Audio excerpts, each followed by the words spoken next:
Merci. La parole est à Monsieur Olivier Falorni. Merci, Monsieur le Président. Ma question s'adresse à Madame la ministre des Affaires sociales et de la Santé et porte sur les dysfonctionnements du régime social des indépendants. La création du RSI en 2005 et de l'interlocuteur social unique en 2008 visait à simplifier la gestion de la protection sociale des artisans, des commerçants et des professions libérales. Or, l'instauration de ce dispositif a immédiatement mis en difficulté les 2 700 000 cotisants, confirmés en cela par la Cour des comptes dans son rapport publié en septembre dernier. Rappel de cotisations hasardeux, non-remboursement de soins, risque de perte de droits, standards téléphoniques surchargés, appels surtaxés, acompte provisionnel calculé sur l'exercice précédent, tout concourt à plonger des dizaines de milliers de petits entrepreneurs dans de grandes difficultés. Ils sont victimes de la double peine, frappés par les conséquences de la crise économique. Ils doivent subir les dysfonctionnements du RSI. Alors, Madame la Ministre, je sais que vous employez à améliorer ce dispositif qui a été mis en place de façon précipitée et mal maîtrisée. Je sais aussi que vous avez demandé un audit pour trouver rapidement des solutions. Alors ma question est simple.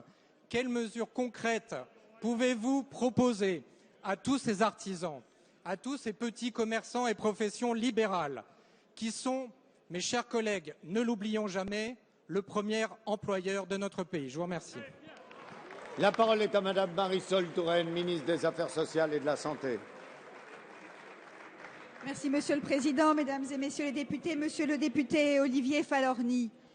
Le gouvernement qui était en place en 2005 a fait le choix de regrouper la protection sociale des indépendants au RSI pour ce qui est des prestations et dans les URSSAF pour ce qui est du recouvrement des cotisations. On a observé depuis un nombre important de dysfonctionnements depuis 2008. Je ne reviens pas sur ce que vous avez indiqué et qui est parfaitement exact. Et d'ailleurs, la Cour des comptes, dans son rapport, a évalué à environ 6% le nombre de travailleurs indépendants confrontés à des situations difficiles et à des erreurs de calcul notamment.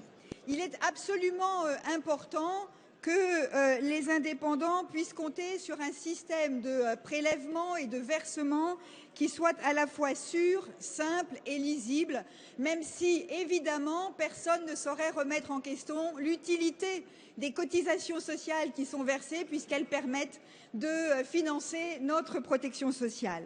De ce point de vue-là, trois grandes orientations peuvent être mises en avant et c'est celle que je voudrais vous présenter. D'abord, les URSSAF et le RSI se sont fortement mobilisés et d'ores et déjà 270 équivalents temps plein ont été mis en place depuis l'année dernière pour permettre, grâce à ces moyens supplémentaires, au système de mieux fonctionner.